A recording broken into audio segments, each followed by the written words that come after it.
All right. Well, we're still waiting for people to come. I think we should start. Very good afternoon, everyone. Assalamualaikum warahmatullahi wabarakatuh. I especially apologize for this session to be a bit late because something happened. Something regrettable, but I was hosting. I apologize to Professor Ahmet T earlier. I was hosting a conference with Council on Foreign Relations. Thanks so much. We come back to it. Now, we are glad to have Professor Ahmet T. Many of you, of course, are familiar with his work that has been translated into so many languages, if I'm not mistaken. And now, today, we are going to discuss some kind of a continuation of the argument of the book about the Ulema-State lines. But Professor Ahmet T now would like to see what is happening, what has been happening probably lately, and we are all having questions as well with what has been happening in Iran and other places that Professor Ahmet T might also might be very kindly to share some of his thoughts. And then on the way here, he was telling me earlier that his time so far in Indonesia is enjoyable because yesterday he had a session with Film Institute, and he noted that so many young people were coming into that discussion, while normally in the US, when we have this kind of session, old people turn up, not the young people. So I think this is also... That's good.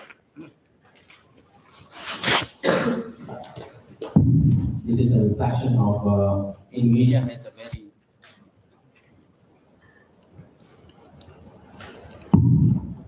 Indonesia has a young population.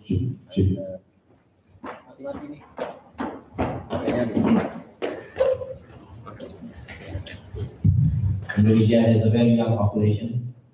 Most of the people, about 60% of the population is under 40 years old. And that's why I think ideas about, so many aspects of politics, of religion, of democracy, I think are very something that Indonesians in particular are very interested in discussing.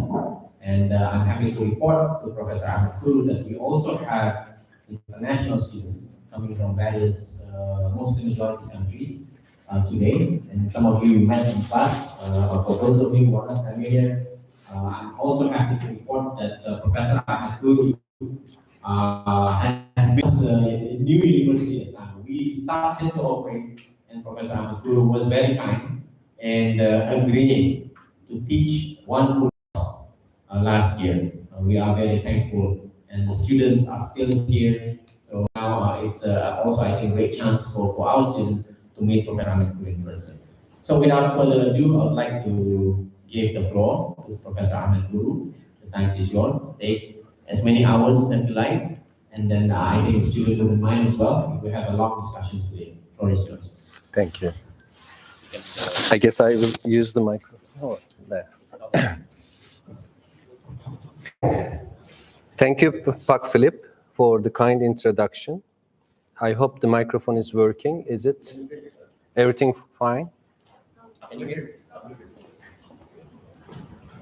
Yeah. I'm too tall for the microphone.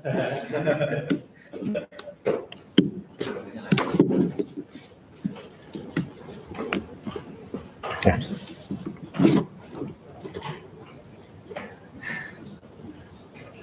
Is it open? Yes. Still on. Test.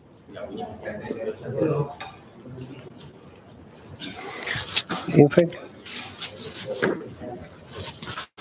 so is this one working? For the recording, this is better.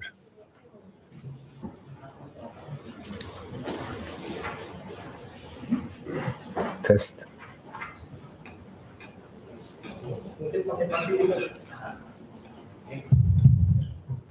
This one working? And one more question. Sure. This is working. That's one working. Good.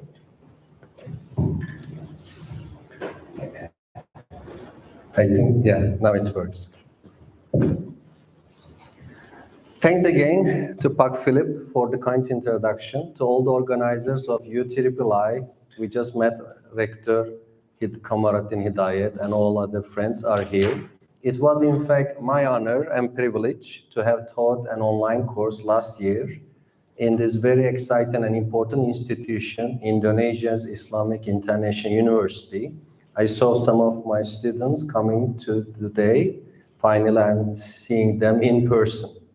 So Indonesia is crucial in the Muslim world as not only having the biggest Muslim population in the world, but also in terms of having a dynamic intellectual discussion environment, being one of the few democracies, and also as a growing economy.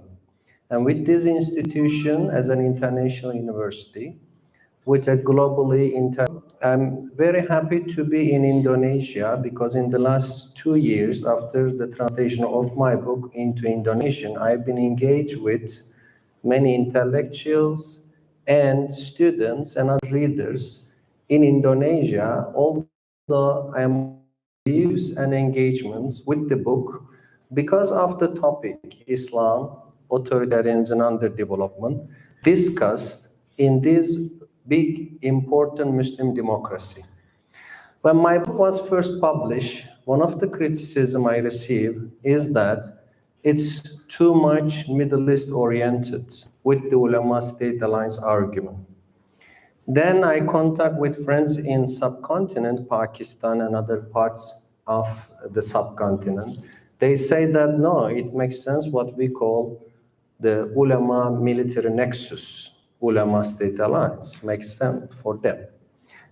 Then after the translation, I've been dealing with many Indonesian friends. They are saying either that it shows how Middle East experience different from Indonesian experience on certain issues. But at the same time, the concept we discuss, the ulama and state relationship, is also important for the future of Indonesia. Now, let me emphasize very briefly what the book's argument is all about, then expand it to contemporary debates about Iran with the protest movement many people are discussing these days, and also Turkey, what I've been following very closely. So if I can use the remote for the PowerPoint presentations, thank you. You see how the title emphasizes Iran and Turkey, but it is not a presentation on two countries as Iran and Turkey. Instead, I'm putting Iran and Turkey as two signs of a spectrum of 50 Muslim majority countries. Therefore, let's have a Q&A where we can talk about the Muslim world in general, because the title is From Iran to Turkey, although they are neighbors geographically. Ideologically, for a long time, they were almost two opposites. Very secular Turkey versus very Islamist Iran. Is this still the fact? And how these two polar opposites has other 48 Muslim countries in between? So the arguments start with the problem of authoritarianism as the dependent variable we call in political science. Although 60% of all countries are coded as democracies according to Freedom House and Polity and other data surveys, only 14% of Muslim majority countries are categorized with the minimum requirement of electoral democracies. And when we look at socioeconomic criteria, the problem also is very visible on the issue of GNI per capita. Despite massive oil revenues, Muslim countries has only averaged over 9,000, whereas the world average, so we are not talking about Western countries, we talk about the world in general, over $13,000 per GNI per capita. Literacy rate, 73% versus 84. Schooling, 5.8 years versus 7.5. and life expectancy only 66 versus the world average 69. So what explains this gap? In the literature and even in daily political discussions, you may know that some people blame Islam, whereas others blame Western imperialism. In my book, I engage with both arguments very seriously and closely, but at the same time show their weaknesses and provide an alternative, saying that it's not about Islam because Islam had centuries of brilliant economic and scientific they are achieving democracy and development. Why not in the Muslim world? The alternative argument in the book, and I'll be happy to expand with your questions and engagements today, is basically the idea of Ulema-State alliance. And the Ulema-State alliance is a complex phenomenon that includes not only religious orthodoxy and political hegemony, but also certain financial and economic sources, and also restrictions over two important classes, economic class and intellectual class. So therefore, the argument is about four classes: religious, political, economic, intellectual. In the early Muslim era, we call the Golden Age, there was a Muslim supremacy in economics and science over Western Europe. That was an achievement of the coexistence and balance of power between these four classes. At the time, between 700 and 1200 roughly, Muslims had a very dynamic intellectual class and a very dynamic merchant class. At the time, Western Europe was dominated by clergy and military aristocracy. Western Europe did not have an intellectual class or an economic class. But in the 11th century, things started to change. That's how the book explained in over 100 pages how economic, religious, political transformations in the 12th and 11th and 12th centuries created a new intellectual and bourgeois class in Europe, whereas in the Muslim world, Ulema-State alliance marginalized intellectuals and the bourgeois class. So therefore, between the 12th and 17th centuries, Muslim world already caught up by Western Europe, and then scientifically, economically, they had comparable levels of development. And after the 17th century, Western Europe became economically and scientifically supreme.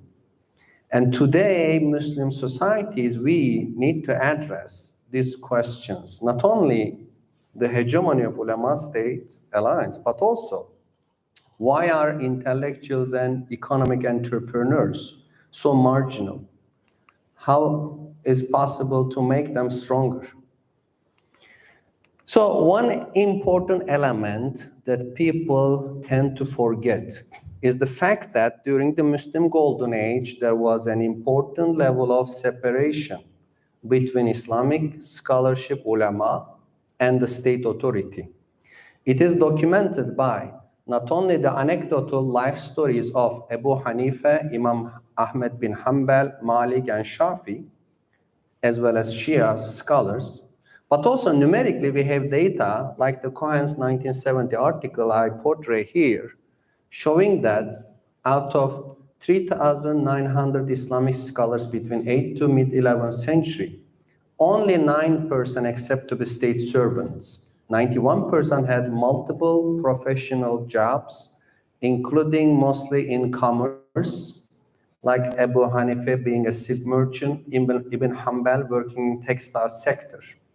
And that makes them not only morally independent of the state authority, but also create an atmosphere of diversity that Muslim, agnostic, Christian, Jewish, Hindu, Zoroastrian scholars and economic entrepreneurs were able to contribute Muslim societies.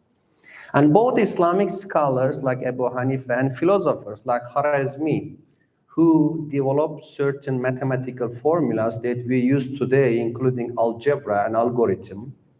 Razi, an eminent medical scholar who distinguished certain viruses and bacteria, including small and chickenpox.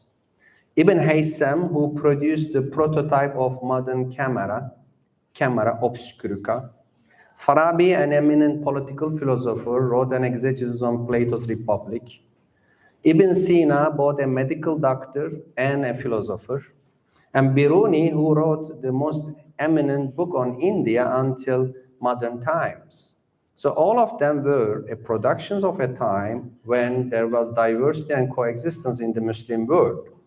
So here, let me put a parenthesis and say that in modern debate, both Islamists and secularists are wrong. Because if you ask Islamists, the solution is to make life more religious. They say Islam is the solution. That's not what Golden Age of Islam say. It's not just one single religion's hegemony and orthodoxy. No, it was cohabitation, coexistence, and cooperation, being open-minded, tolerating, and accepting contributions of everyone. That was the secret ingredient. But secularists are wrong too, because for them, Islam is the anathema, Islam is dangerous, need to be taken under control, which is wrong. Islam was the center of this brilliant civilization. And for the future, this historical lesson really inspires us to see a more balanced and complex and nuanced perspective about Islam's relations with development.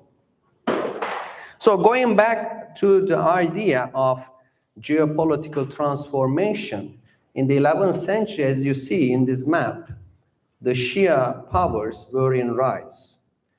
Fatimis in North Africa, Karmatis in Arabian Peninsula, Hamdanis in Syria, Buyuts in Iraq, including Baghdad, were all Shia powers. And that made Sunnis propose a reaction, religious, ideological reaction coming from Abbasi caliphs, declaring an orthodoxy. And nomadic Turks accepted this orthodoxy, establishing the Seljuk Empire.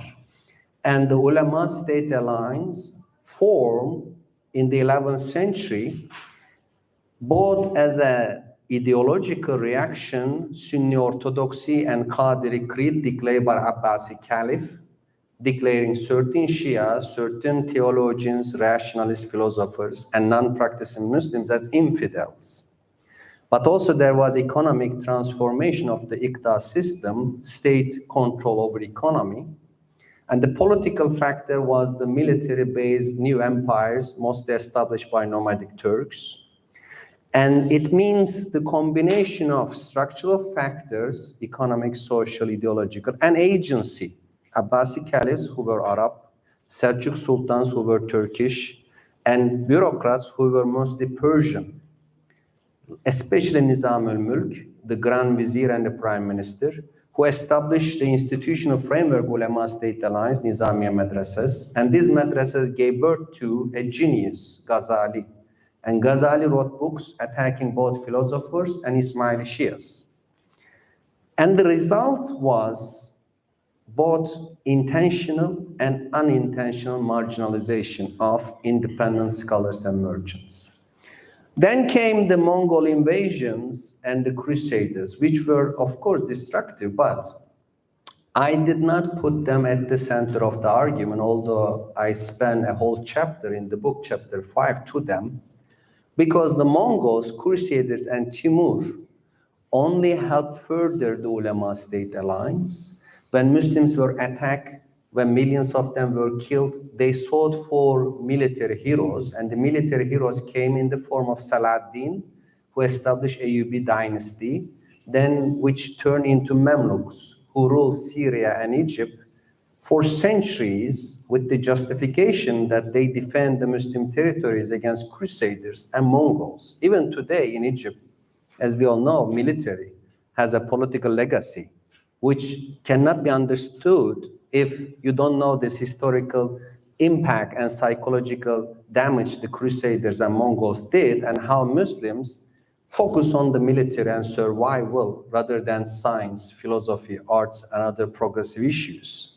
So the ulama, meanwhile, justify, and Ibn Taymiyyah, who is well known today as an inspirational source of Salafism, wrote an eminent book, Siyasat al-Sharia, Sharia-based governance. And in that book, Ibn Taymiyyah interprets a crucial verse in the Quran about ulul amr. When God ordered Muslims to obey ulul amr minkum, those who have authority among you. Ibn Taymiyyah says this verse asks Muslims to obey ulama and umara. Umara basically state. So then the Ulema-State alliance was declared as a Quranic order.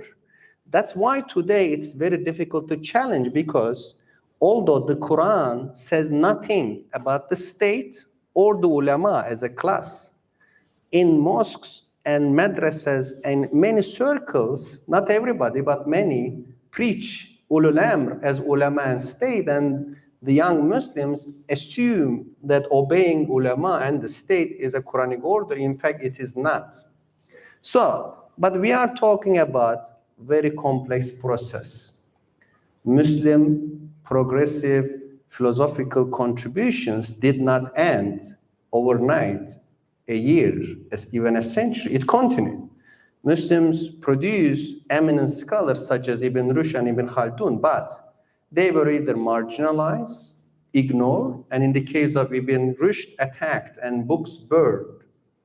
And there were still some important merchant class like Kirimis in Mamluk Egypt, but they were also eventually marginalized.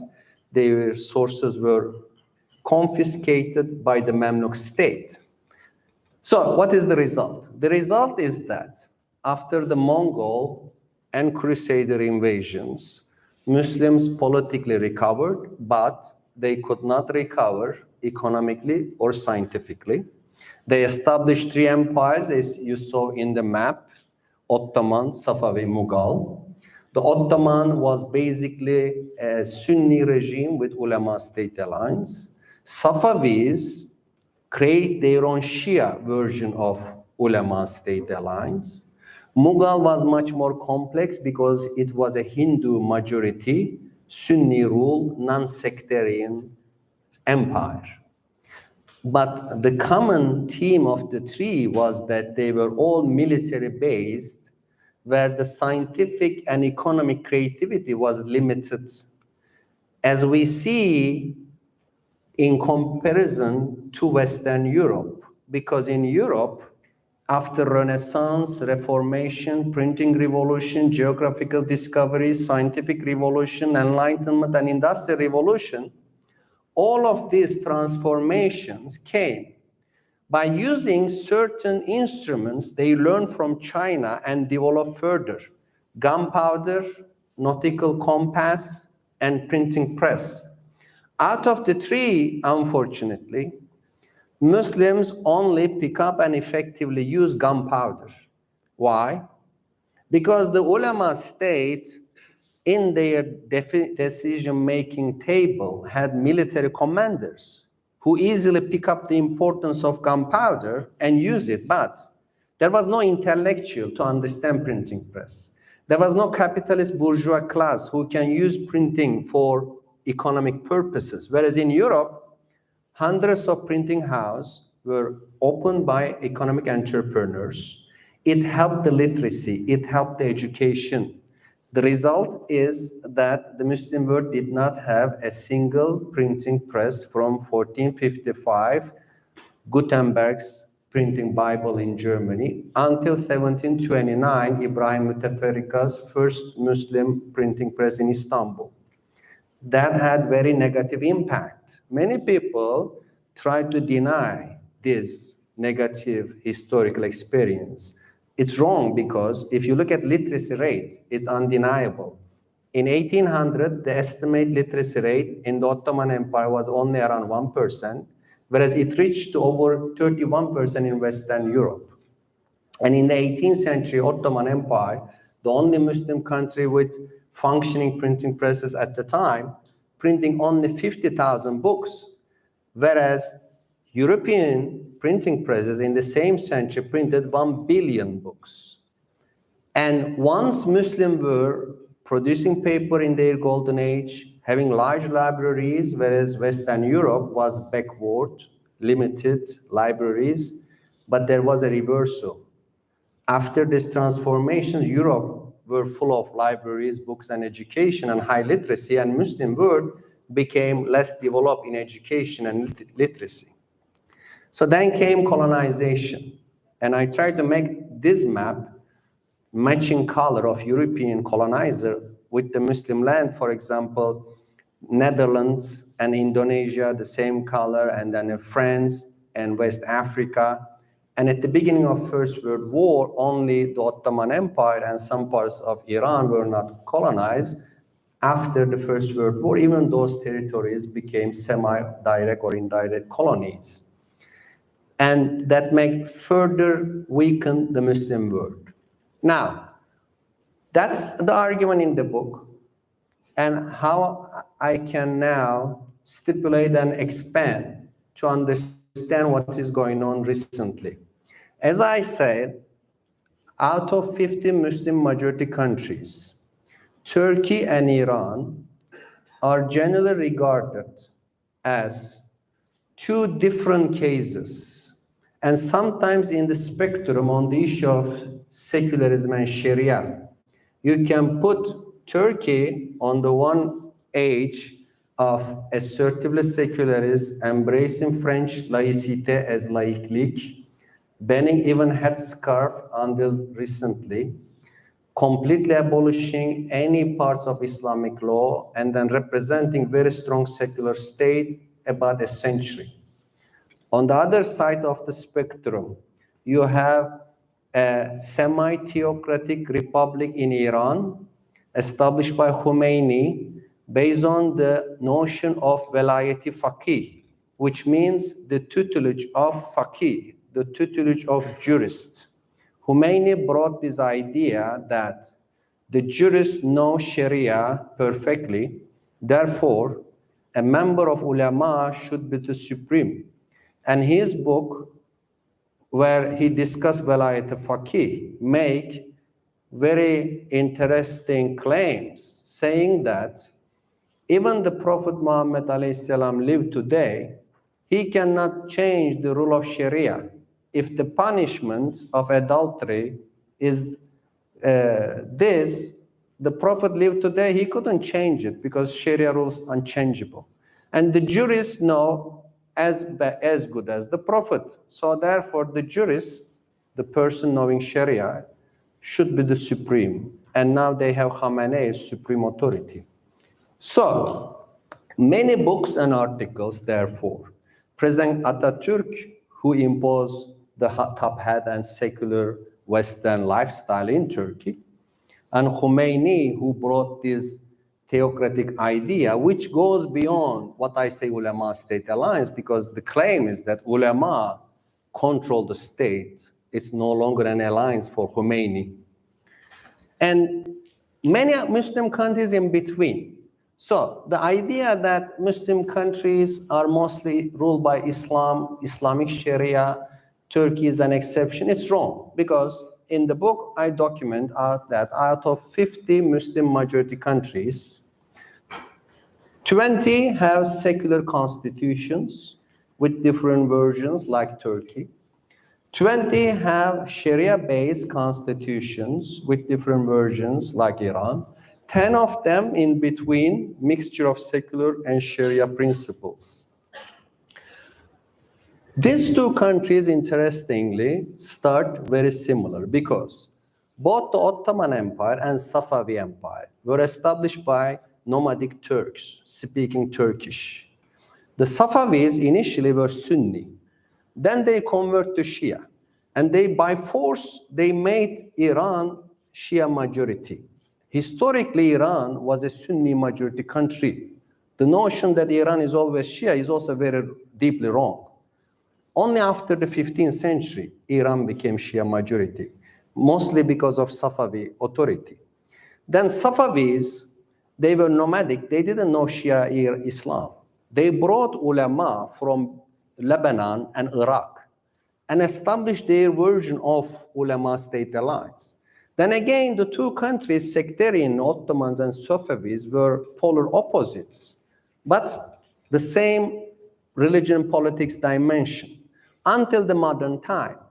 In the modern time, After the foundation of Turkish Republic in 1923 as a secular republic, Iran established its Pahlavi monarchy with the British support as also secular monarchy under the authority of Pahlavis, first Reza Shah, then Muhammad Reza Shah. And Shah was very much embracing Atatürk's ways of reform in Western style. But Iran never accepted multi-party elections and ended up a radical revolution of 1979, an Islamist revolution brought Khomeini's idea of velayat-e-faqih.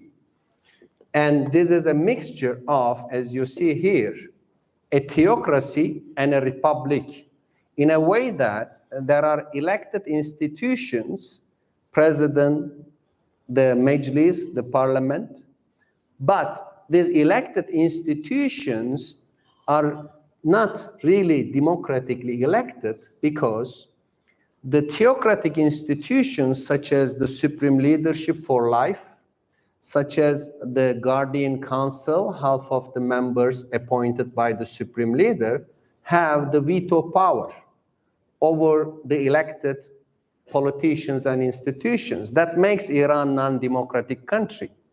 And this system really created a reaction now is visible in public surveys.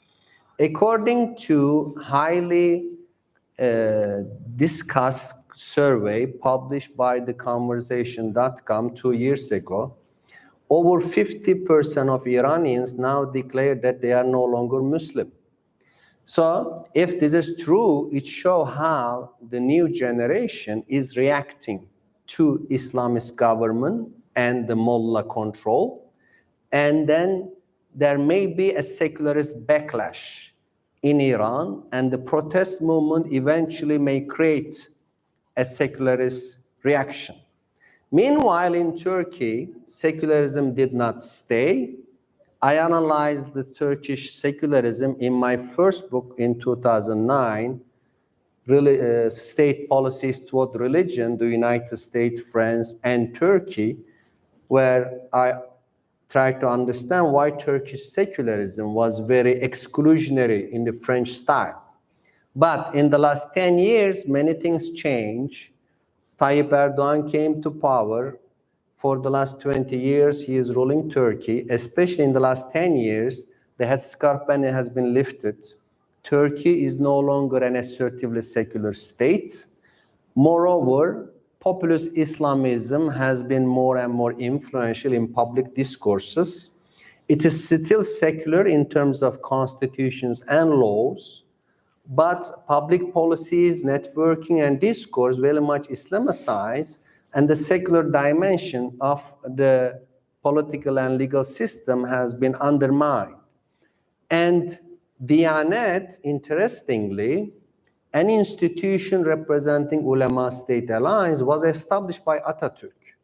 So this may sound surprising that a secularist leader established an institution of Ulema-State alliance.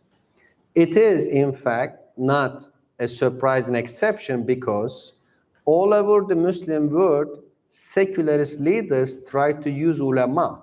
Jamal Abdel Nasser in Egypt, for example, turned Al-Azhar into a state appointee institution by appointing its president to use it against Muslim brothers, to show that Egyptian state is more Muslim than Muslim brothers, justified by Al-Azhar's and Grand Mufti's political positions. But once you open the Pandora's box, once you establish a cooperation with the ulama, it's very difficult to put the limits. Ulama immediately gain political leverage and power. And that's what happened in Egypt. Now Egypt no longer a secular republic, as imagined by Jamal Abdel Nasser, good or bad. There is a grassroots Islamization and the military attempt to justify authoritarianism by using Islam, by using Al-Azhar, putting Sharia in the constitution 1980, etc., all create an authoritarian Islamic system in Egypt. Similarly, in Turkey, the secularists think that they can use mosques for their own secular purposes by establishing an institution called the Directorate of Religious Affairs, in short, Diyanet. So this Diyanet is controlling 80,000 mosques. Every Friday, the imams preach some standard texts. It's not imam's decision what to preach in the sermon, but it's mostly a government-controlled text.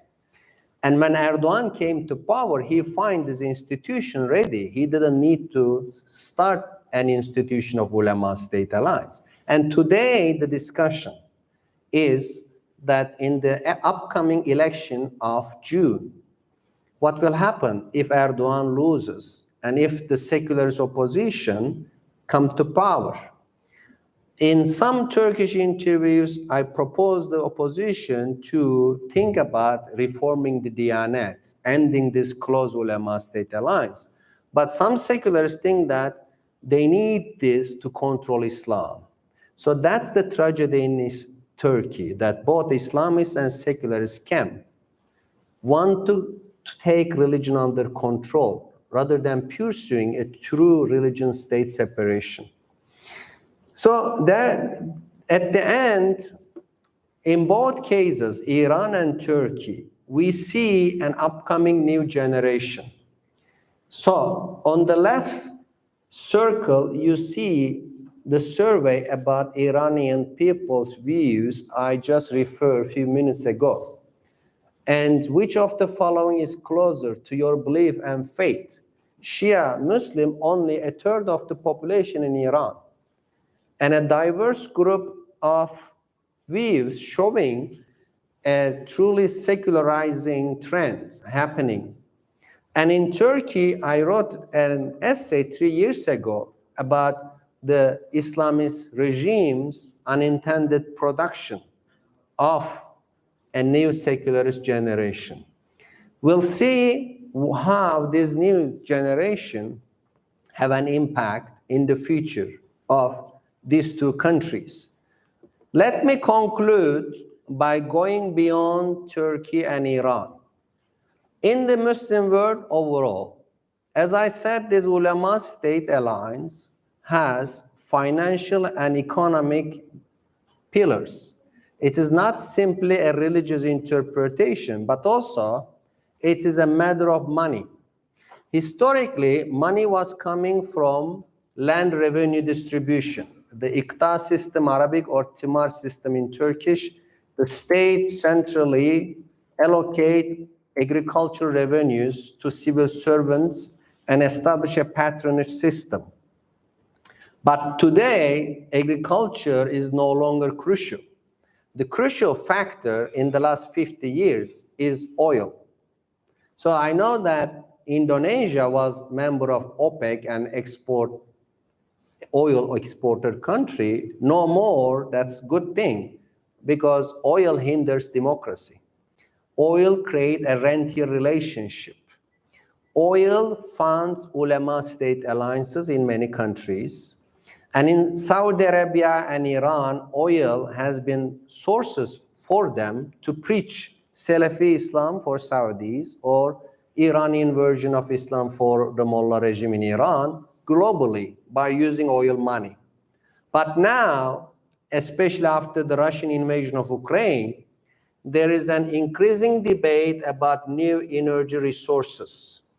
So the joke is that Stone Age ends before the end of stones, and oil age will end before the end of oil.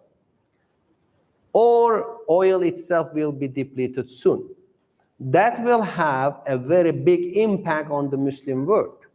So not only there is an ideological challenge and secular generation coming, but also the economic resources of the Ulema-State is weakening.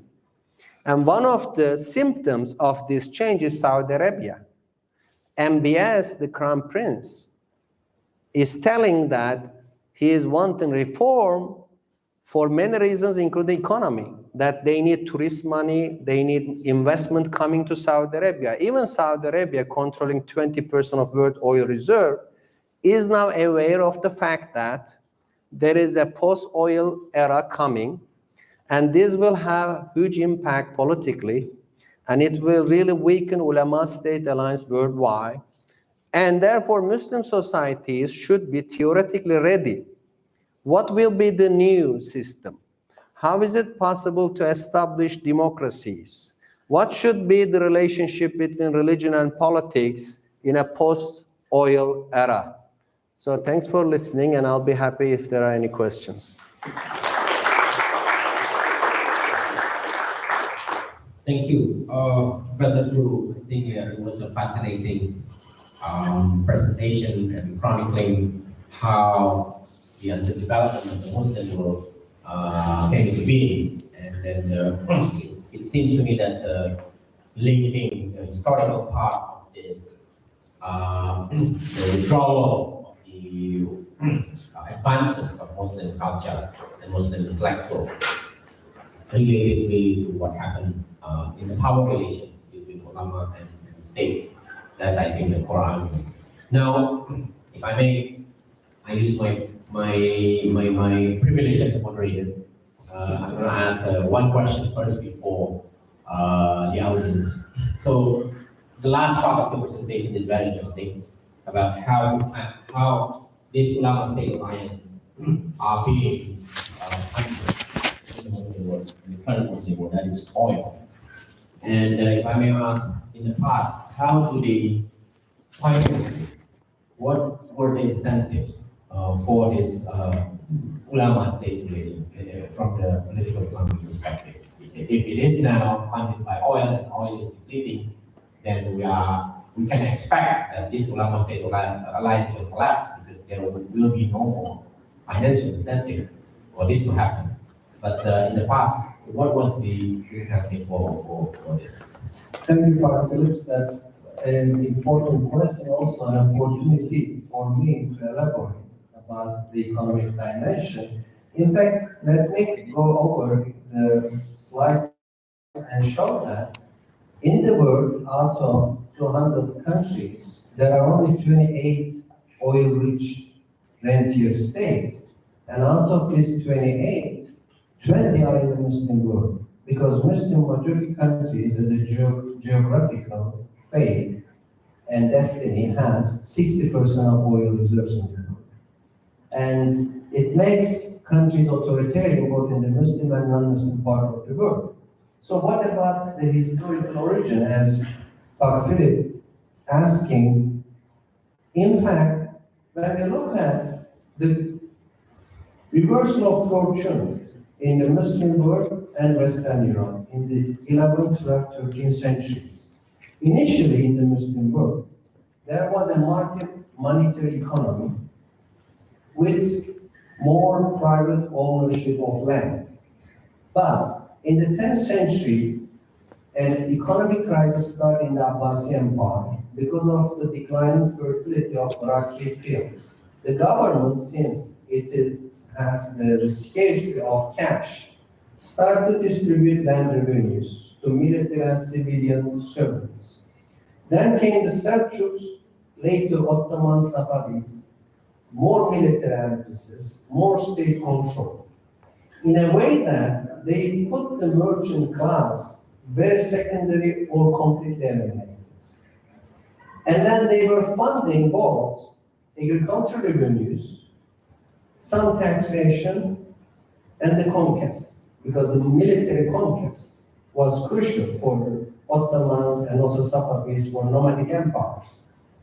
So in modern times, conquest is no longer possible or justifiable. Even European colonization became something as appeared to be regretful. And then agricultural importance declining. So you need industrialization. And East Asia is very powerful. Even if East Asian countries are authoritarian, they still understand the importance of export-oriented production and economic growth. In the Muslim world, the rentier mentality after the end of conquest and agricultural exploitation, find oil, gold, but it is going to be depleted and replaced by new energy resources. Here, the important thing is to create an economy class, a bourgeois class, entrepreneurs. And these entrepreneurs are not only important for economic growth, but also social progress. Let me give you an example. In Europe, Gutenberg, the German founding father of printing press, he was an economic entrepreneur, and he borrowed loan from a bank to open. And then when he succeeded, hundreds of entrepreneurs in Italy, in Germany, they opened printing presses.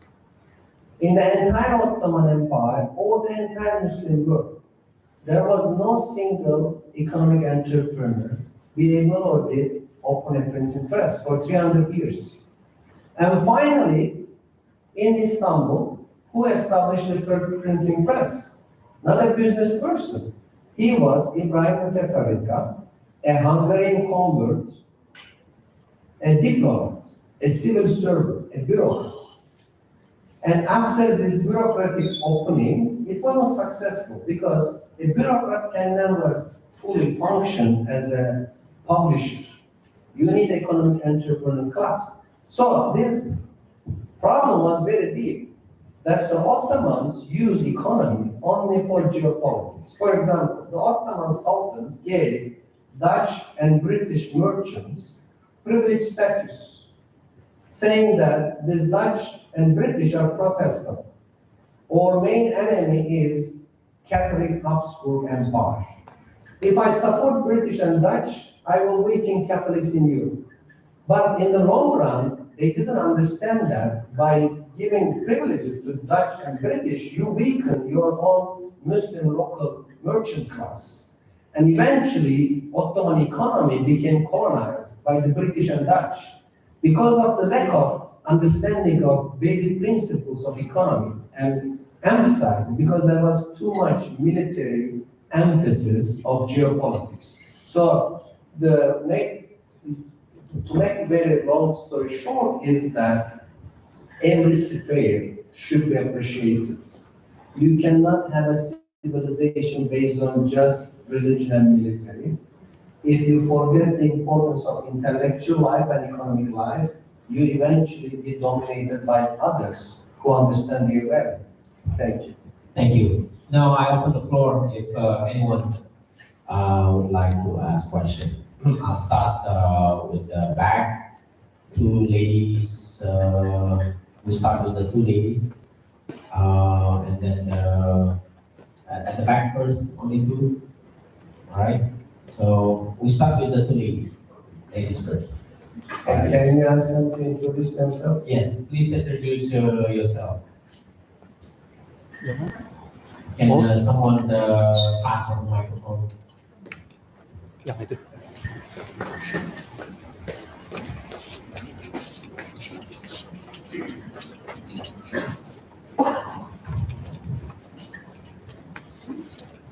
So if I sit in front of camera, it's okay?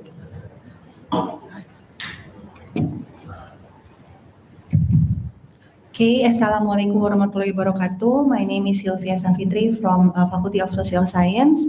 So I'm very thankful to be here, and I also buy the book, your book. So after this, maybe I will ask you for the book signing. The question is, the discounted price? unfortunately, no. Okay, so my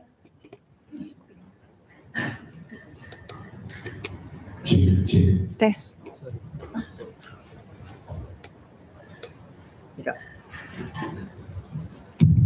Okay, so mati lagi.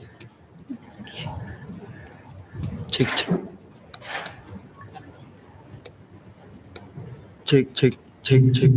Cek. Oh, baterainya mati.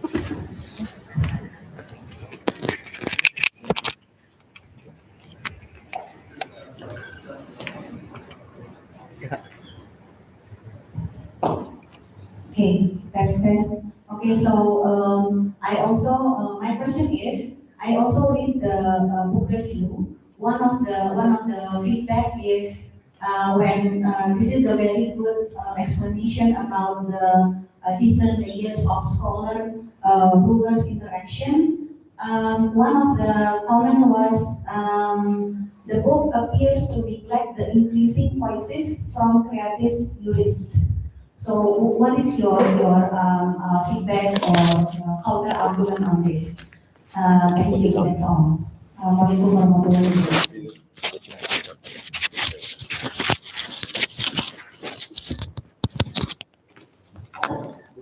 Should I answer the question? So thank you for the question. Yes, I read the review, and I think that's a rightful critique that there are among the ulama who have new ideas and challenging to state authority. And the review was referring to some Saudi ulama in prison now. And that's true and tragedy that regimes are putting some critical ulama into prison and or restrict their freedom of speech. But in the overall analysis, we generally look at the big trends rather than exceptions. And unfortunately, the big trend is that the ulama's self-censorship and control over the junior members is even stronger than the state control. One example is Ali Abdul Razak in Egypt in 1925, when he wrote the book about the caliphate, saying that the caliphate is a human construction. It is not an order of Islam, but instead historically constructed. Al-Azhar Ulama Council canceled his diploma, and make him unemployed. He wasn't able to continue work as an Islamic judge because of just writing a book criticizing the theory of caliphate. So the ulama censorship is really deeper than a government intervention on many cases. So I want to emphasize two things. One, I'm very happy to see my friends, my students, Aldi and Muhammad and many others. And I'm very happy to finally see my students. I taught them in Zoom and now they are in person here. Second, yesterday we had a very engaging discussion and I made many jokes. Today, I'm extremely serious, either because of your presence as the dean, there's some authority here, or I am jet lagged. I don't know why, but I know that Indonesian people like to laugh, right? I hope in the conversation I'll be able to make some jokes. Thank you. Yeah, we can take more questions. Thank you. Next, please introduce yourself as well. Assalamualaikum warahmatullahi wabarakatuh. My name is Fiza. I'm not a student in here, but I hope I will join the PhD degree here next year.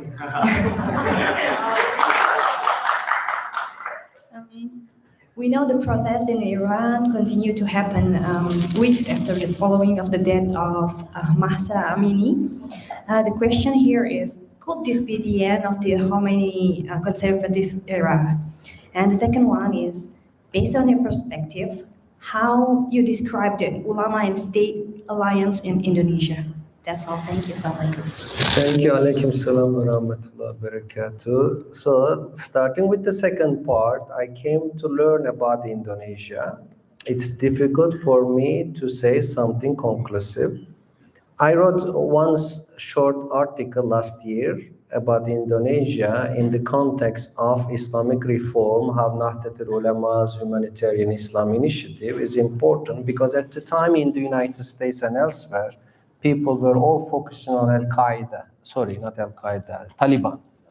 Taliban take over Afghanistan and media was full of their images and discourses. Then I need to present an alternative. And the best alternative I was able to present in the media was Indonesia, and more specifically Nahdlatul Ulama. And I met with Pak Yahya in Washington, D.C. and it was a great opportunity to discuss and learn. So I came here to learn more. And of course, Ulema-State Alliance include many temptations. It's not easy to say no. And I receive many criticisms all around the world for many things. One is that they say you work in a state institution, you are a state ulama. So first of all, I'm not ulama, I am just Ahmet. And second, my university is state university, but we have tenure system that whatever I do, they cannot fire me. Maazallah, if there is no intervention from God, they cannot do anything to me. And then there is no intervention to the syllabus or the content of the teaching. In the Ulema-State Alliance madrasa system, historically, even today, the problem is the intervention. If there's academic freedom, receiving money from government is fine. But freedom is really crucial here to keep. So I also want to emphasize that other than United States, Indonesia is the only country I taught. So UIII is the only university I taught. In the United States, I taught in different universities, but my first experience out of the United States, therefore Indonesia is also like my second home, that I really feel happy here. So the future will show us how Nahdlatul Ulama, Jacobi relations, and then if the government continue or not, we'll see in the future. But being cautious is always important. Keep an eye open how to keep religion, politics, economy, academia with their own spheres, with some level of autonomy and distance. And what was the first question? Iran. Yeah, thank you. It's very difficult to predict the future. I personally want to see a change in Iran, which is an important country, and there's a substantial Iranian diaspora is looking for that. But it is not easy. Change is not easy because you need both agency and structure. So agency means you and I and individuals, we can put our efforts to see democratization, development, progress. But the conditions we live are surrounding economic, political conditions. So it both up to the Iranian people to put effort to change their country, and also geopolitical and economic structural factors. We see that whether a change will be possible or not. All right, thank you. Next round of questions, since Kuru mentioned Ali, I'll give Ali a chance, and gentleman over there, and then another one. Yes, gentleman with eyeglasses. I think that is Septa. Yes. I'm not mistaken. Ali, please. Thank you, Prof. Philip. Actually, you asked us to come in front and we start with the back. Thank you, Prof. Kuru, for this presentation. My question actually is, do you think the continuing of the Ulema-State Alliance is because the ontological security or the fear of the change identity of Islamic countries start from the history until colonization area? So that's ulama actually fear to change the identity of Islamic countries, so they start collaboration with the military. And until now, we say that even because the Israel military becomes stronger in Islamic or specifically in Arabic country for the same reason. Thank you. Thank you. So, of course, life is full of action, reaction. There's a dialectical relationship. When you are attacked, you become more defensive. When there's a military threat, colonization, oppression, you focus on militarism, certain level of hostility. But we have to keep in mind that life is complex, and while taking security as essential, we have to focus on the beauty of life, art and science and progress and development, and these are all connected. When I visited Florence, because Florence is a key Italian city where Renaissance started. with a Medici family, a bourgeois family. And they were the patrons of Michelangelo, Leonardo, Galileo, and then Niccolo Machiavelli. And I visited Galileo's house as a museum. Interestingly, Galileo, who is well known for scientific contributions, he also made ballistic calculations about artillery. And this scientific way, how they became even militarily powerful. So they are all connected. If you don't have good art and poetry and literacy, you don't have imaginative minds. If you don't have truly challenging critical intellectuals, you will eventually be backward. Life is not simple. God did not create a boring life. If you watch a movie with a redundant ending, would you give it 10 out of 10? No, you said it's a boring movie. So if human beings are like mirrors, according to Sufis, right? God created us kind of mirrors to reflect Esma Husna, God's good names. What kind of life are we living? As unchanging, redundant, boring life, what kind of mirror is this? As Muslim societies, if we do not reflect any creativity, anything, something new, if we don't contribute to world, are we really fulfilling the promises and purposes? And is it a fulfilled life? Is it really just enough? Okay, worshiping is good. All of us worship. But is this really the only thing you can do in life? These are big questions. But unfortunately, the way they teach Islam is extremely formalistic. I kept receiving the question about blasphemy, apostasy. For me, this is an important thing. In the last 3 years, in addition to the book, I keep talking and writing about blasphemy, apostasy. Because in the 11th century, when Muslims, especially the great Ghazali, who has very good ideas, but also very bad ideas. A very bad idea of Ghazali was to declare Muslim philosophers kafir, infidel, and their followers punishable by death for 3 reasons. That philosophers for him argue that God, the universe is perennial, didn't have a beginning, and then resurrection can be spiritual, not material, and God doesn't care about the details, only knows and interested in macro things. So, for various details, he declared them, Ibn Sina and Farabi, as infidel. That's a very bad legacy of Ghazali.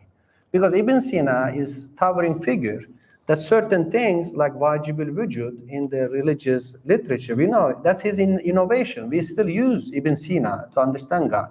How can you declare such a person infidel and followers punishable by that? Anyhow, so this idea of declaring self-defined Muslim as non-Muslim, one of the reasons of the end of the Muslim creativity. Because if someone say, I am Muslim, who has the authority to declare that person non-Muslim?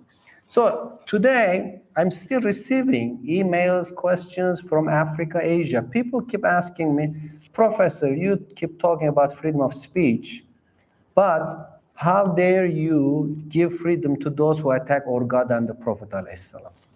So first of all, I am not happy if someone blaspheme my religious values. It doesn't make me happy, right? I want a world nobody attack each other's religious values. We want peace and freedom and respect.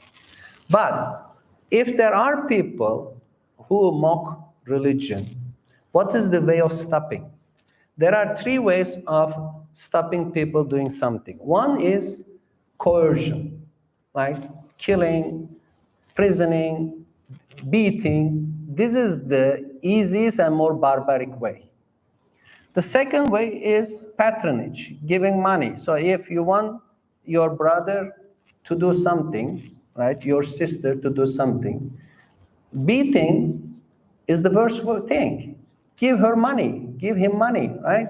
If you help me clean the house, I'll give you $1, right? That's the best way is to convince your little brother and sister that you are big brother and big sister that she follow and do serve you happily, right?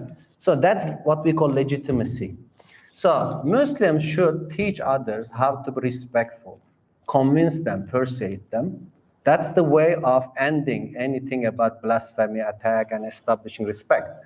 But in countries like Pakistan, where over 100 people have been lynched with the blasphemy charges, most of them false charges, over 2,000 people are in court suing by blasphemy. Is this a good image of Islam? Is this really what Muslims present in the world? And why in other parts of the world we don't see this problem and only in Muslim countries? And when you keep focusing on this issue of blasphemy, apostasy, you keep hearing about it. And you're finding in Turkey, for example, despite all the secularist thing we discussed, they find a very famous pop singer's old song, maybe 10 years old. She says something critical about Prophet Adam 10 years ago. Then they made it, brought it, tweeted, put it Facebook, blasphemy, blasphemy, blasphemy. So everybody normally forget the song. And some Muslim radicals brought it as a blasphemy charge and popularized. So now who is committing blasphemy? I think this obsession among some Muslims on the issue of blasphemy itself very blasphemous.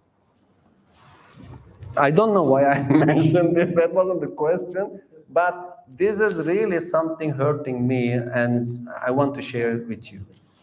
Thank you. The gentleman first, and then the... Yeah. Yes. In. Yeah.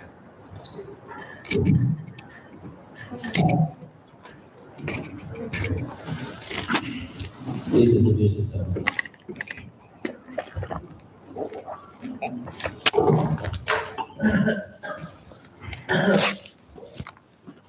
Bismillahirrahmanirrahim. Assalamualaikum warahmatullahi wabarakatuh. My name is Wahyu Suryo Darsono. First of all, I would like to thank Prof. Kuru for mentioning my writing in Kompas the other day, months before. You mentioned me in the direct message in Instagram. Thank you very much for your attention. And it will be an honor for me later on to, if you can, autograph your book too. I also bought your book before, but unfortunately I don't bring it today. So maybe later on, if you wanted to give me an autograph of you in the paper, I will post it inside the book later on. So I would like to hear your thoughts about two things. First, when we're talking about ulama's role in justifying government policy, like you mentioned inside your book, if I'm speaking too fast, I'm sorry. No, I understand everything. Okay. When we're talking about ulama's role in justifying government policy, like what you mentioned inside your book, it is also related to the rise of populist leaders. Like, for example, in Indonesia here, we got some NGOs that is related with the rise of populist leaders. Like, for example, I cannot say the name, but yeah, we got one or two leaders of the NGOs like that. So how can we as Indonesian to reflect this phenomenon to prevent the underdevelopment itself? Because I think it is really related to the relation between ulama and state alliance inside your book. And the second one is about, what are your thoughts about Islamic fundamentalism itself? Is it must be prevented to rise somehow? Or do you think it is okay for a state that is the basic state or in the past is not ideologically Islam, but it must be later on just to be grown, or maybe it must be prevented to grow in order to prevent the underdevelopment in the state? Thank you very much. Thank you. First of all, thanks for your column in Compass about reviewing my book, and I'll be happy to sign anything, paper, book, whatever you have. Thank you. Thank you. So the issue of populism is very important, And in fact, it's my new book project to analyze the right-wing populism worldwide. In the United States, we had Trump, we still have Trump. In Europe, in Hungary, there is the right-wing populist leader. In Italy, they won the election with more fascist discourses. About a year ago, the BBC Hindi asked me for an interview. Then I told them that I don't speak Hindi, and they why they are asking me. They said, we want us to compare Erdogan and Modi.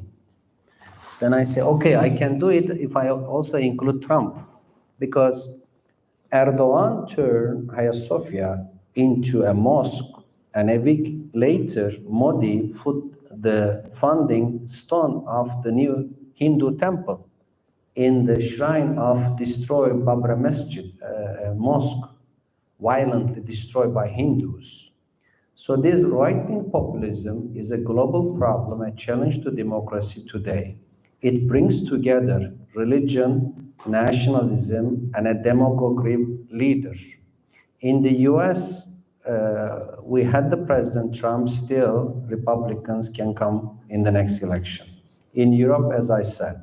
And in the comparative analysis, I was critical of the idea that, first of all, Hagia Sophia was an Orthodox church for centuries, then turned into a mosque by Ottomans. Then Atatürk turned the mosque into a museum. I think it was a wrong thing to do, because Atatürk did it as a top-down way without asking peoples, without complex nuances, just eradicating Ottoman legacy and removing, with few exceptions. That's something I criticized when I was a young student. But I'm also critical what Erdogan did to turn museum into a mosque, because it's already a done deal and everybody was visiting. Now it is really using a religious symbol for political purposes. And in the Indian case, Modi, as a Hindu nationalist populist leader, is establishing the Hindu temple in the violently destroyed mosque shrine. These are all populist leaders. The question we have to ask, why are people following these populist demagogues? And in Pakistan, Imran Khan, I also put him. So you didn't give names, but I am giving names. Now, as I said, they cannot fire me, right? And Indonesia is a free country. I am safe here, right? Okay, good. Then I'll keep giving names.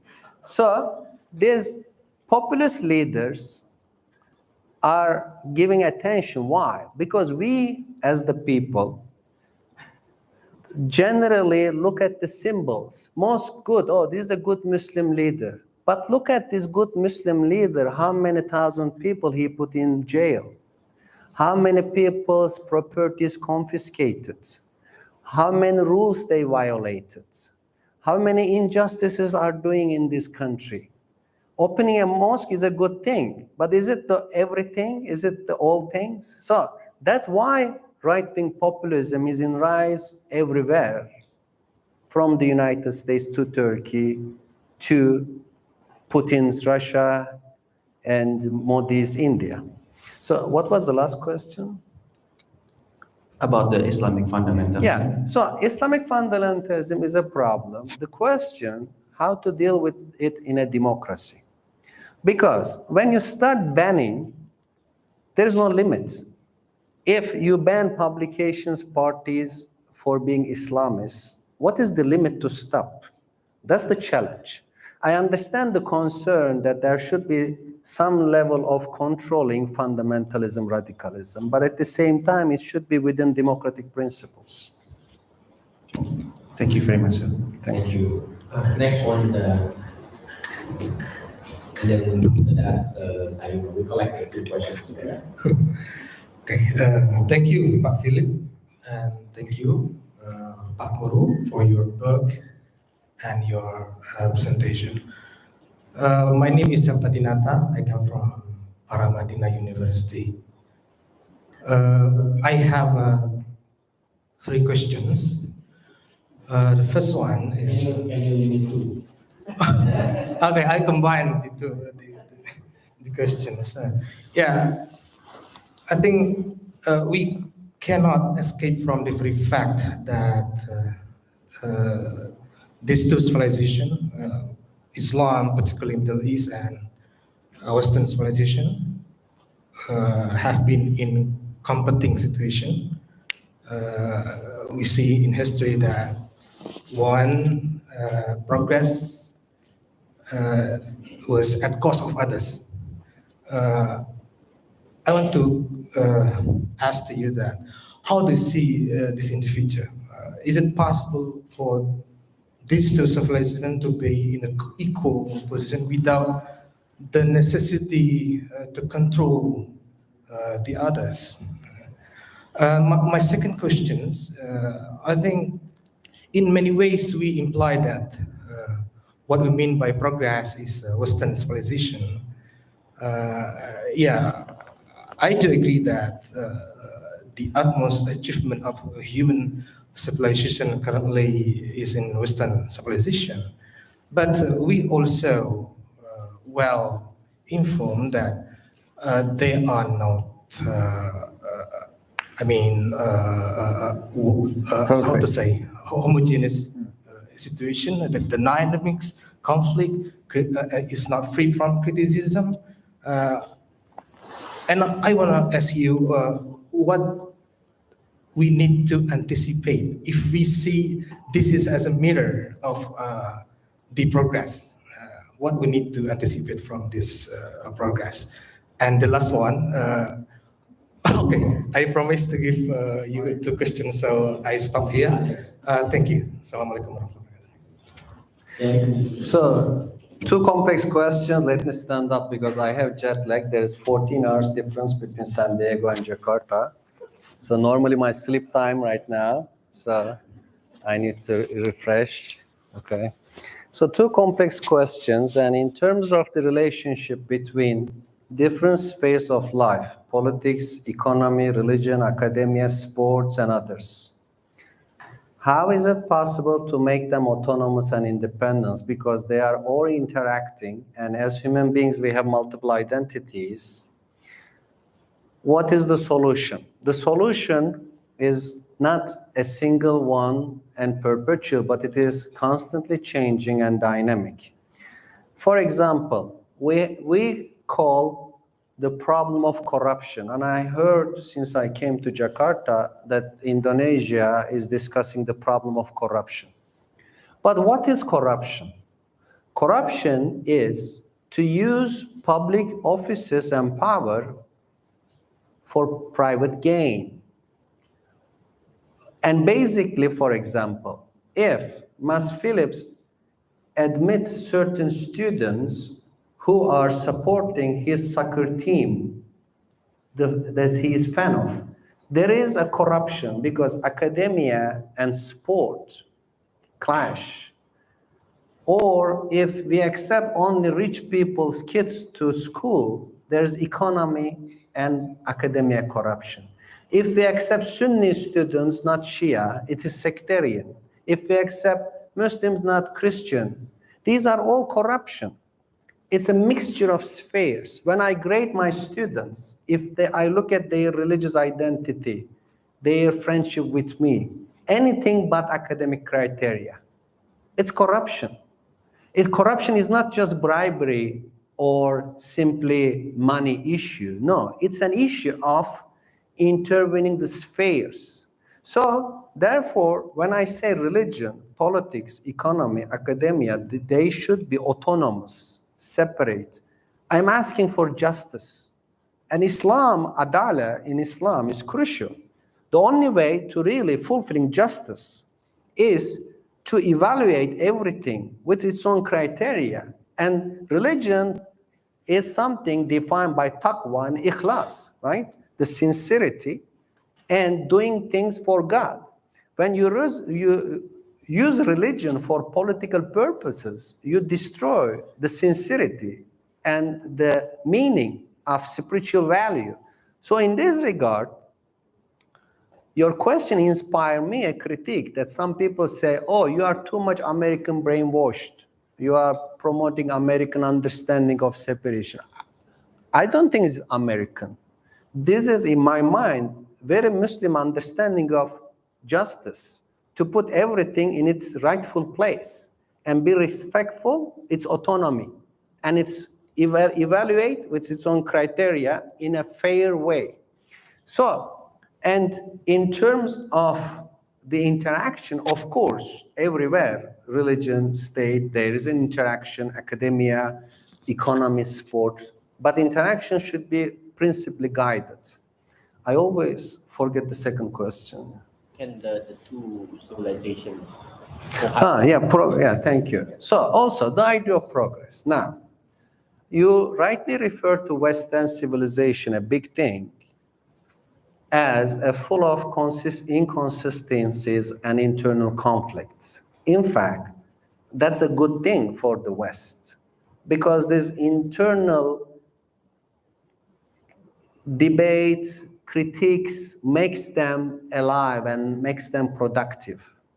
The problem in non-Western world, including countries like Turkey, Egypt, Iran, etc., is the translation of Western scholarship.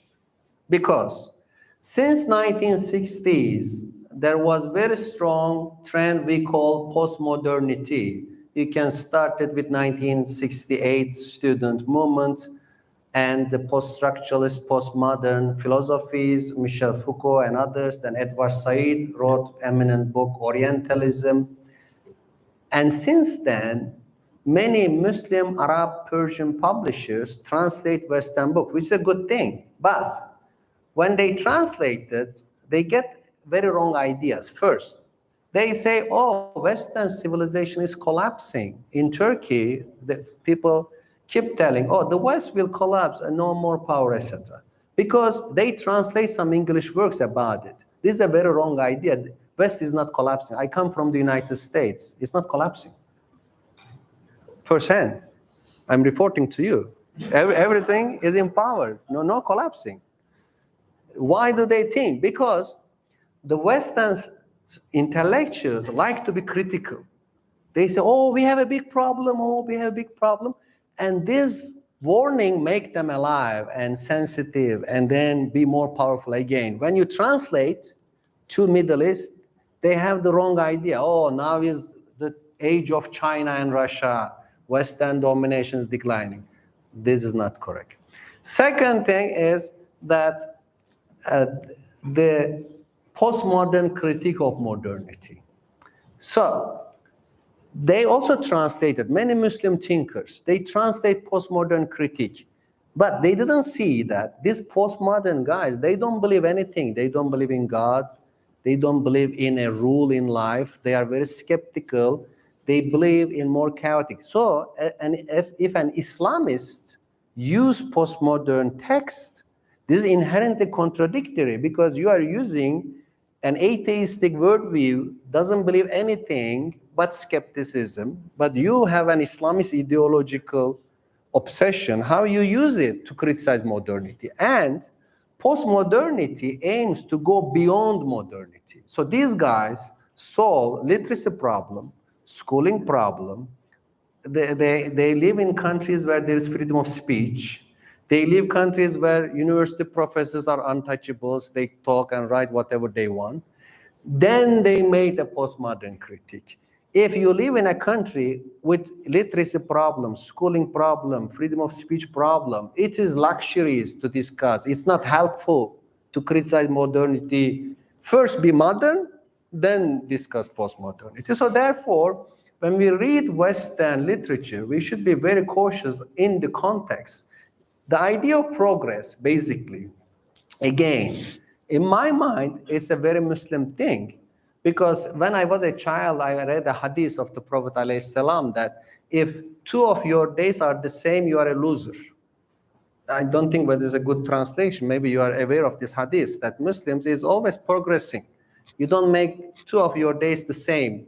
You try to make more, one step forward. And Islam is inherently was very progressive religion. When Islam recognized women's right in inheritance, There was no other society at the time given right to inherit to women. If you read Jane Austen's novels for the British society, you see how women in Britain didn't have the property rights fixed at this level. But today, Muslim societies are no longer progressive on the issue of women's rights. They didn't see Islam's original message as equality, egalitarianism. Instead, we focus on very literal, narrow understanding, end up with very discriminating against women, discriminating against non-Muslims. In order to establish a democracy, we really need equal citizenship. Men and women equal, Muslims and non-Muslims equal. There is no other way of establishing a democracy. Thank you. Simon. We have 5 to 10 minutes. You said there is no limit. Okay.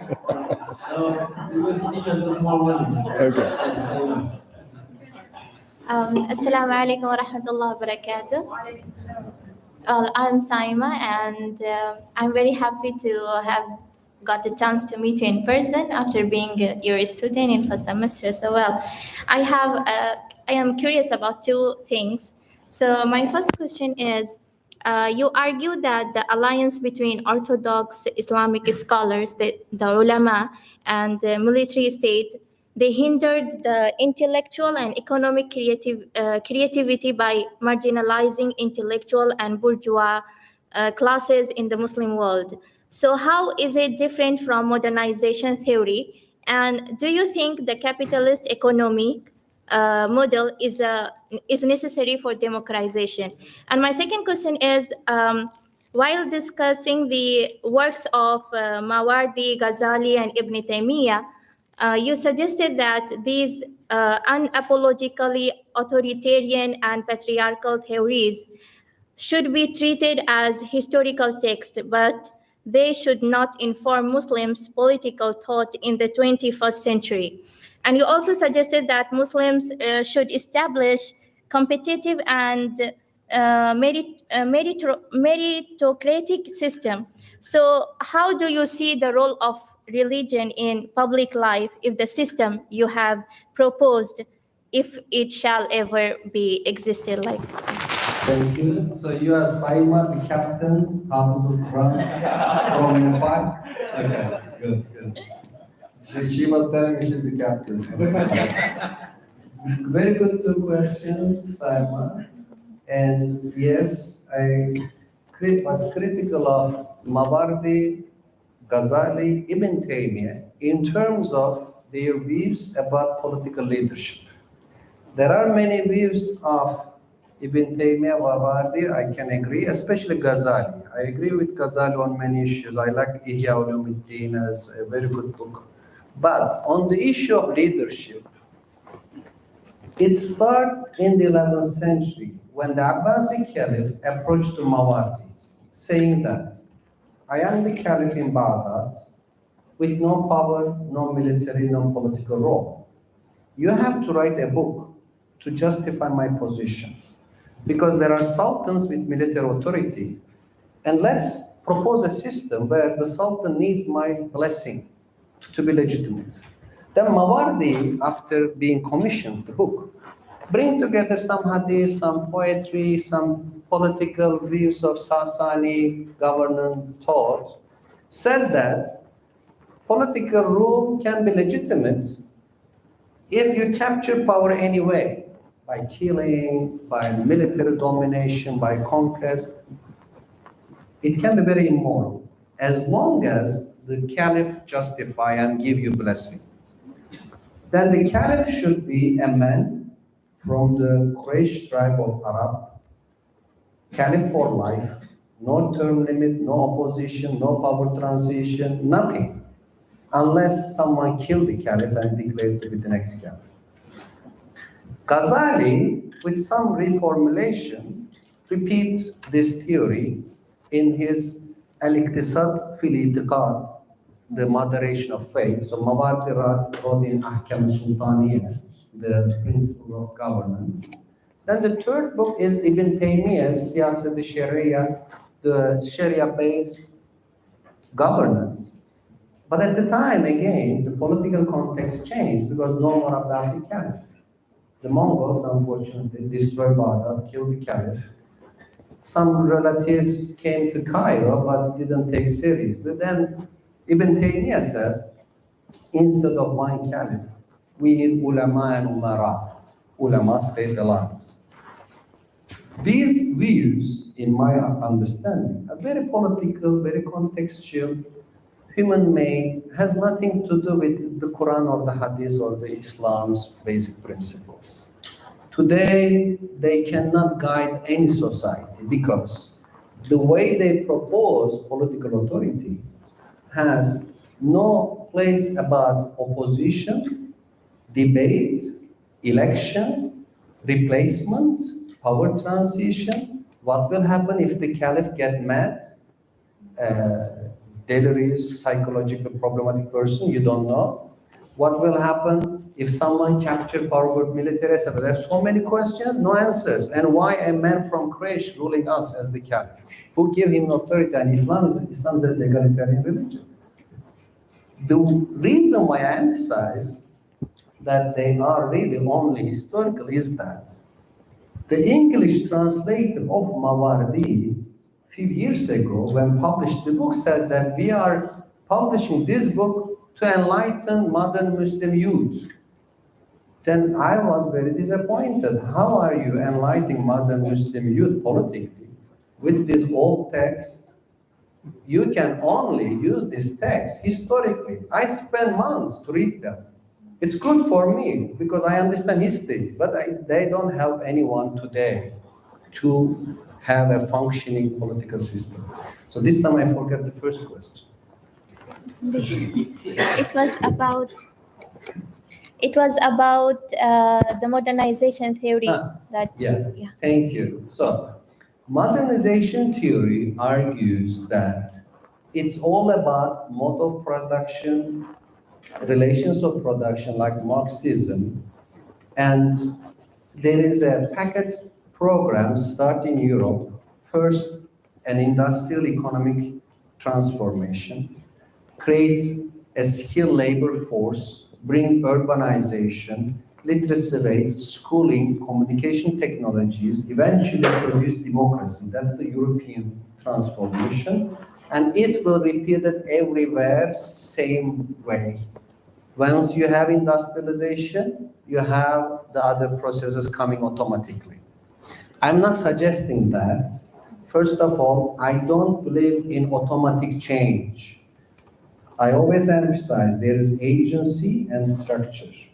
Agency, we as human beings, Muslim individuals, the ideas we put, we challenge, we effort, because إِنَّمَا الْأَعْمَالُ بِالنِّيَّاتِ and وَلَيْسَ الْإِنسَانُ إِلَّا مَا سَعَى. There is only efforts that human beings have, and with certain good intentions, you can put your efforts, you can lead a change or not, we don't know. It is possible to see that you put effort, but structure will not let you. It is maybe qadar, maybe structure determination, but I believe in both agency, human efforts, and structural conditions. It's not modernization theory. Second modernization theory is too much economically deterministic. Economic determines everything that I don't propose in the book. In the book, economy is only one part of it, but there is a very heavy emphasis on ideas. That's why I read and cite Mawardi, Ibn Taymiyyah, Ghazali, with more critical. And more positively, I cited Abu Hanifa, Ibn Khaldun, and Ibn Rushd.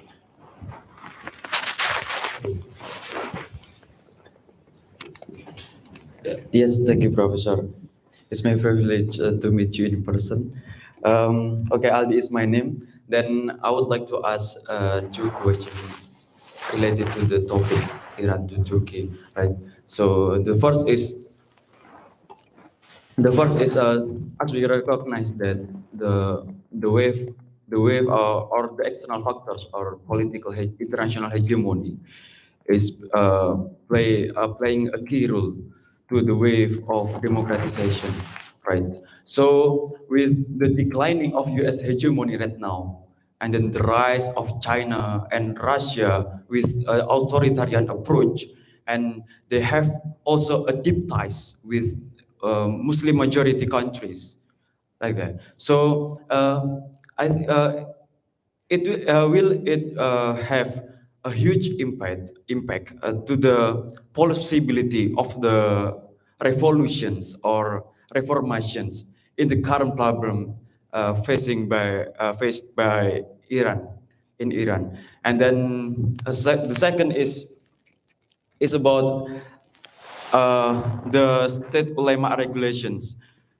As we know that in Turkey we have Diyanet, but in Malaysia there is a certification of preacher or dai, right? Compared to Indonesia, we don't have it, or it is not compulsory to do that for our ulema. But it is also matter when the dai is certified by the state, because it can control the content of the dakwah to spread the nationalism or democracy or democracy content that can also advance the democratic principle, and then the aware of the people of the for the for the democratic country. Do you think which more are better? Malaysia that has regulation of ulama certification, or Indonesia? Because it is also dangerous the power uh, when the power is controlled by the Islamists, when the secularists lose their control in elections in democratic country. And then where you don't it is sparable, where you don't mention about the Amar Ma'ruf Nahi Munkar between Al-Ghazali and Ibn Taymiyyah, because we have I have read some literatures that it is also matter to highlight the different view of Ibn Taymiyyah and Al-Ghazali to the morality police, or because Ibn Taymiyyah view that morality police should be institutionalized by the government. But Al-Ghazali said that morality police is ourselves to do Amar Ma'ruf Nahi Munkar. Like that. Thank you, Prof. That's the question. So Adil, I will make your three questions too, combined. And he was also one of very good students. My students were all good, and nice seeing all of them. Aldi. Two questions very quickly. First of all, my knowledge of Malaysia is also very limited. I have many friends now. In the last 3 years, we have been engaging.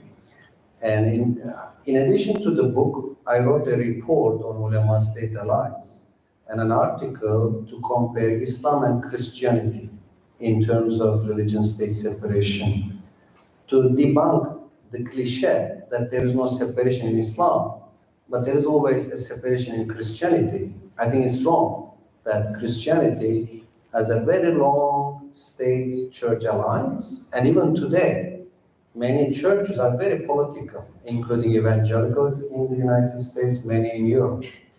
So in Malaysia, they translated my report and article and published as a small book for Ulema-State Alliance. It created a debate because the defender of ulama took it as an attack to them. In fact, I'm not attacking to ulama. I respect Abu Hanifa and others who defend the autonomy of the ulama, even if I disagree with some of the views of Ibn Hanbal and Imam Shafi. I still respect their autonomous level. And they are now translating my book into full version Malay. But I was concerned about the title and everything because there is morality police in Indonesia where there was freedom. Nobody say, oh, you can use this title. In the Arabic translation, we had a debate recently in Egypt, etc., for censorship. In Malaysia, we'll see whether they will allow because of the morality police. Now, your question. the difference between Malaysia and Indonesia, and then you refer to chapter 4 in my book where I discuss Mawardi and Ghazali, as you rightly summarized very nicely, that both defend the institution of hisba, or a regulatory Emri bil Ma'ruf Nahy Anil Munkar. According to Mawardi, it should be state-appointed official. According to Ghazali, everyone can be doing Emri bil Ma'ruf Nahy Anil Munkar. If you ask me, first of all, it's a long debate, but shortly, the morality police is a bad idea. So, about 10 years ago, I was doing Umrah with my wife and 2 kids, were small. And my 5-year-old had a baby bird water bottle. You know, angry bird with 2 eyes and eyelashes. And then a woman with chador, fully covered, captured the water bottle, and then she started to run away. First of all, when my son saw the morality police, she said, "You were lying to me. You said there is no ninja costume. Look, all of them have ninja costumes." Okay, that was fun. Funny joke. Then I knew my son would start to cry like a crazy person, and entire Kaaba and Grand Mosque will be in chaos when he starts to cry. Therefore, I need to catch up the women. I started run after her, and I was saying, "Limaza, why are you doing? Stop," etc. Then she came to a more authoritarian person, give him the bottle, and then the person said, "It's a surah, there is a face, it's haram, you cannot carry this," etc. Then we put in a shoe bag cover and say, "Look, nobody see the angry bird, everything halal now." Okay, so that was the morality police. That we had very small, funny, but people had worse. The worst thing happened in Iran. They put a woman in the custody, then she died, possibly after torture or physical harm. That's how the protest started. So Malaysia is one of the few countries where there is morality police, like Iran, Saudi Arabia. In Saudi Arabia now, MBS either abolishing or removing the powers of morality police. And it's a very bad idea because you give them authority to intervene your privacy, your dress code, your attitude, etc. That's not a good idea if you put it aside. And about Amr bil Ma'ruf Nahy Anil Munkar. So, to make it short, there's a very good book written by Michael Cook, 500 pages. Start with 2 anecdotes. One, a goldsmith at the time of Abu Hanifa came and said, "Ya Imam, I'm going to tell the governor of Abbasi that he is an unjust, corrupt ruler." Abu Hanifa said, "Don't do it, he will kill you." "No, it's Amr bil Ma'ruf Nahy Anil Munkar." And he went and said, "Hey governor, you are an unjust, corrupt leader." Then governor just signed the bodyguards and killed him immediately there. Then in another version, in a country, woman was raped and nobody helped her. Then Michael Cook said, "Amr bil Ma'ruf Nahy Anil Munkar is something good. If you see someone attack, you should help and stop the bad thing happening." And Muslims took it very seriously to say the truth upon the face of a tyrant as Amr bil Ma'ruf. These are good ways of Amr bil Ma'ruf, challenging political authority or helping a woman. If you don't, you violate the principle. But in Ihya Ulema-State, Ghazali says that if you are invited to a dinner, if there's a plate with a bird, you have to destroy the bird because it's haram. If a woman sees that his father drinking alcohol, he should drink the bottles if there is no way of fierce reaction from the father. He has a list of intervention. This is a very bad idea. Don't do it. Okay, if I'm white, I don't have bird decorated plates in my house. But if you see, don't crack, don't destroy anything. Man, you are my guest. Why are you destroying my plates? Don't do it. Okay, you can have social life like this. You come here and see a sculpture and started to blog you. And I think Ghazali is not always like that, but in few pages you can see this is the dangerous way of intervening. And in Muslim mosque, in Turkey especially, whenever I visit with a group, I was telling the students, look, now I will lead the prayer and then watch what will happen. Whenever I go to the in front of the mosque and start praying, always people come. You can pray here. You don't do this. You don't do that. There is always the tendency to intervention. I took my kids to a mosque in Las Vegas a few months ago, and my wife and I, we entered from one door. Then someone on the street parked the car and shouting to us, don't do. We see, what is going on? You are entering from female gate, but there was no one else in the mosque. So that man took Emr bil Ma'ruf Nahy Anil Munkar, right? In a crazy way. Why are you honking the car and making my children scared? We just come to pray, man, small mosque. So some Muslims are obsessed with details. Intervene in every detail of your life. Let me free, okay? Don't intervene in my life. I don't want your intervention. So these are big things about Emr bil Ma'ruf and Nahy Anil Munkar. Of course, it's good to help everyone, stop an oppressor, tell the truth to a dictator, but we also need privacy, private freedom. That's why morality police is a bad idea, and the way Ghazali suggests not work in a modern democratic society, and Mawardi's appointment not work, as long as we don't harm each other. If there's a crime and harm, of course we should call the police. So very briefly, what was the first question? Very briefly, we don't have time. Yes, the external factors of democratization.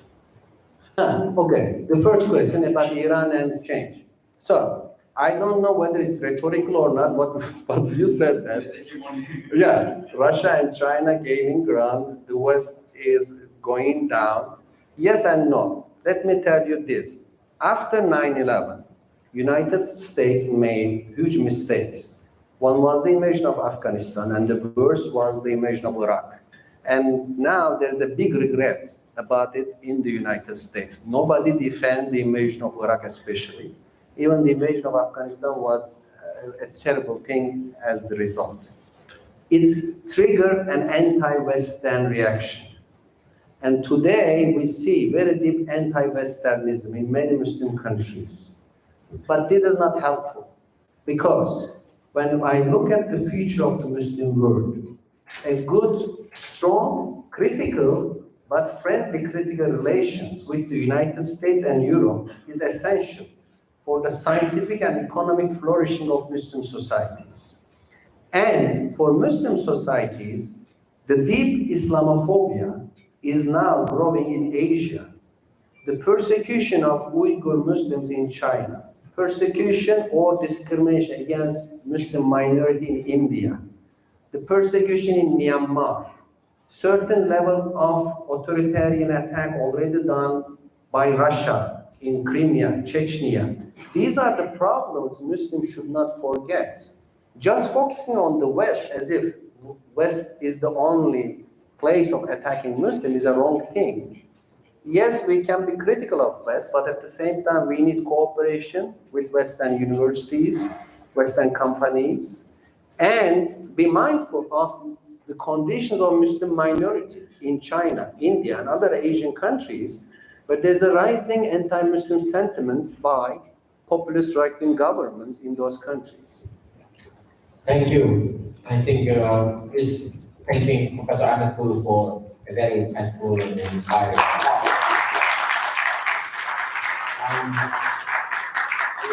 I would be able to summarize, but I think one thing really struck me is that how could it happen? We were 300 years late in acquiring printing machine in the Ottoman Turk.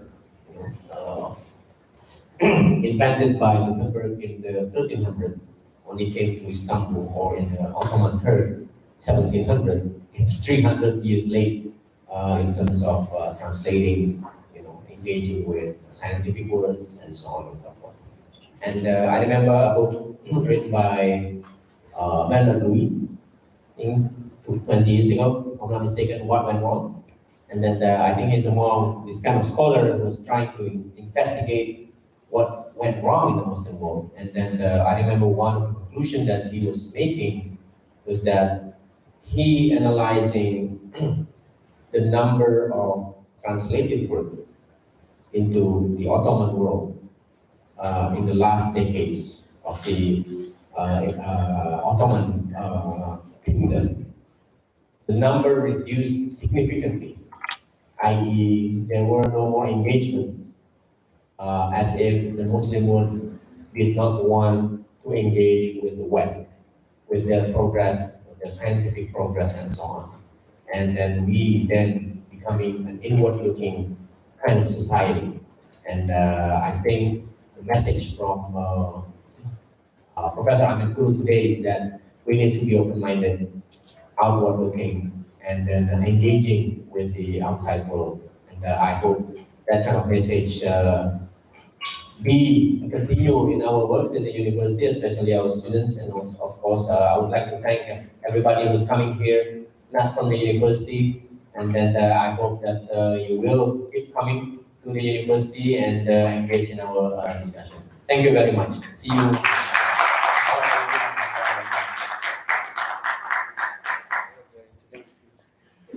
And the audience. I should also thank the audience for staying until the very end. That's impressive. Thank you.